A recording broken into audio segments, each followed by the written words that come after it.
একসাথে কাজ করুন, হাত ধরে এগিয়ে যান স্লোগান নিয়ে এফডব্লিউ ফিউচার ওয়ার্ল্ড দাতব্য প্রতিষ্ঠানের উদ্যোগে নিম্নবিত্ত অসচ্ছল পরিবারের মাঝে খাদ্য সামগ্রী ও অসহায় শিক্ষার্থীদের মাঝে শিক্ষা উপকরণ বিতরণ করা হয়েছে।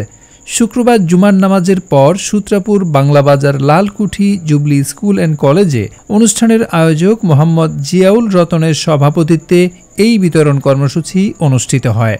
এ সময় জুবলি স্কুল অ্যান্ড কলেজের বিশিষ্ট ব্যক্তিবর্গ, স্থানীয় প্রতিনিধি এবং এফডব্লিউ ফিউচার ওয়ার্ল্ডের প্রতিনিধিগণ উপস্থিত ছিলেন। শুরু করলাম। বিসমিল্লাহির রহমানির রহিম। আসসালামু আলাইকুম। আমি আসছি এফডব্লিউ ফিউচার ওয়ার্ল্ড। আমাদের সদর দপ্তর লন্ডনে অবস্থিত। 2018 সাল থেকে কার্ডির কার্যক্রম শুরু করে।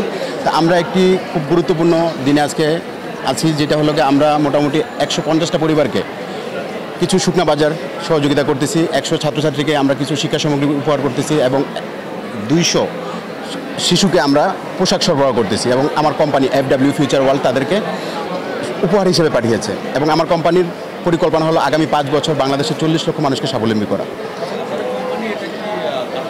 আমাদের কোম্পানি একটি দাতব্য সংস্থা, কোনো বাণিজ্যিক কোনো প্ল্যাটফর্ম নিয়ে এখানে আসেনি। কোম্পানিটি শুধু মানুষকে সহযোগিতা করা। বাংলাদেশ সরকারের সাথে 2025 সালে একটি চুক্তি হয়।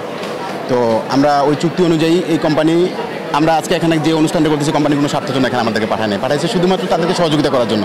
এবং এই পরিকল্পনাটি ভবিষ্যতে আরও বড় হবে এবং স্বল্পমেয়াদী দীর্ঘমেয়াদী দুটো পরিকল্পনাই থাকবে ইনশাল্লাহ। তো আমরা আশা করি আপনারা সহযোগিতা করবেন। আপনারা আসছেন, আমরা খুব খুশি হয়েছি। প্রতিটা টিভি চ্যানেলকে আমরা আন্তরিকভাবে, সারা বাংলাদেশে এখন 3,20,000 সদস্য আছে। জি, তো আপনাদের মাধ্যমে আমাদের কোম্পানি সবাই চিনবে, জানবে। জি, আমরা ইতিমধ্যে ছোটো ছোটো অনেকগুলো কার্যক্রম করেছি। এই প্রথমবার আমরা বড় একটি কার্যক্রম শুরু করেছি। ভবিষ্যতে আমরা এইভাবে করে আরও বড় বড় কার্যক্রম করব এবং অসহায় মানুষের ধারে ধারে পৌঁছে যাব। আপনারা যেখানেই কোনো রকম দেখবেন যে কাউকে সহযোগিতা করতে হবে, আপনারা আমাদেরকে জানাবেন। আমরা অবশ্যই তাদের কাছে চলে যাব। আমাদের কোম্পানি থেকে একটা ডিক্লারেশন আছে, আমরা যাদের সদস্য, আমাদেরকে বলা আছে যারা অসহায় শিশু, যারা পড়াশোনা করতে পারেন অর্থায়নের জন্য, তাদের দায়িত্ব নেওয়া। আমাদের কোম্পানি থেকে বলা আছে যারা, আমাদের প্রতিষ্ঠান থেকে বলা আছে যারা দীর্ঘমেয়াদী একটি পরিকল্পনা চায়, যেমন অসহায় মা বোনেরা আছে, তাদেরকে একটা সেলাই মেশিন কিনে দেওয়া। তারপরে বিভিন্ন স্কুল কলেজে যেখানে আর্সেনিক মুক্ত পানি খাওয়ানো, টিউবওয়েলের ব্যবস্থা করে দেওয়া। এই ধরনের পরিকল্পনাগুলো আমাদের কোম্পানি আমাদেরকে দিয়েছে। এবং অনেক মানুষ আছে যারা টাকার জন্য চিকিৎসা করাতে পারে না, তাদের পাশে দাঁড়ানো।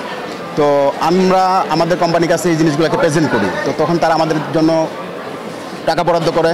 তো তখন আমরা এই কাজগুলো কোম্পানির হয়ে করে থাকি আর কি।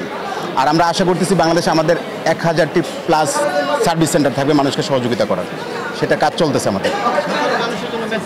সাধারণ মানুষের জন্য মেসেজ হলো আপনারা স্বাবলম্বী হন এবং আমরা আপনাদের সহযোগিতা করব। আপনারা আমাদের পাশে দাঁড়ান, আমরা আপনাদের পাশে দাঁড়াবো।